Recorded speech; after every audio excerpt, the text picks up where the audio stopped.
don't believe in an absolute God. I don't believe in the absence of one, but I would impugn the Christian God as evil if he exists. I would be proud to go to hell and hang out with George Bernard Shaw, Socrates, Descartes. I would love to hang out with Aristotle, Plato. The list goes on and on and on of the people I'll be chilling in a really warm hot tub with, okay?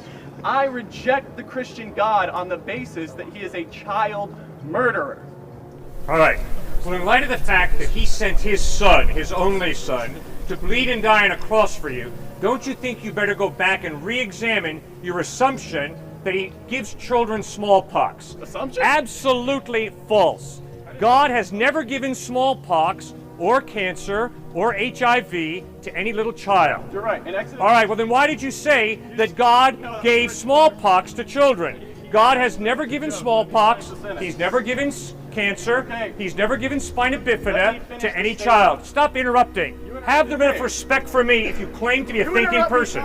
No, I don't interrupt you constantly. I'm listening to you, and then I'm answering your question. And then when you interrupt me, you accuse me of not answering your question, which is intellectually dishonest of you. There's another attack. All right. No, it's a fact. All right, fine. I'm intellectually dishonest. Keep going. You just do not listen to a response. Keep going.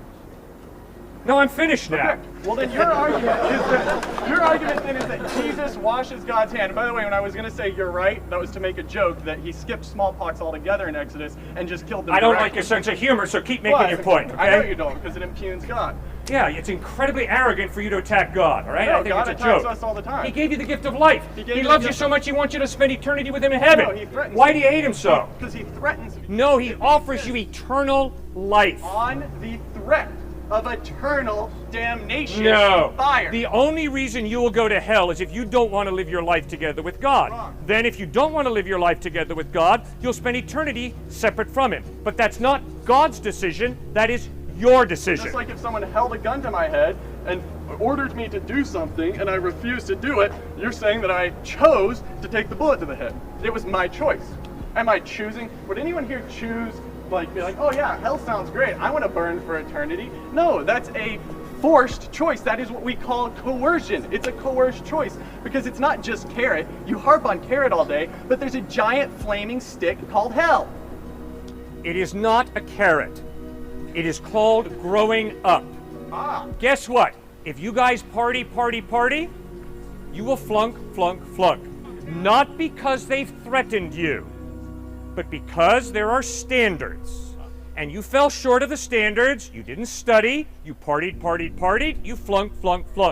Part of growing up means, part of becoming a mature adult means, that you begin to grapple with the fact that there are consequences of your decisions. Oh my gosh. What horrible news.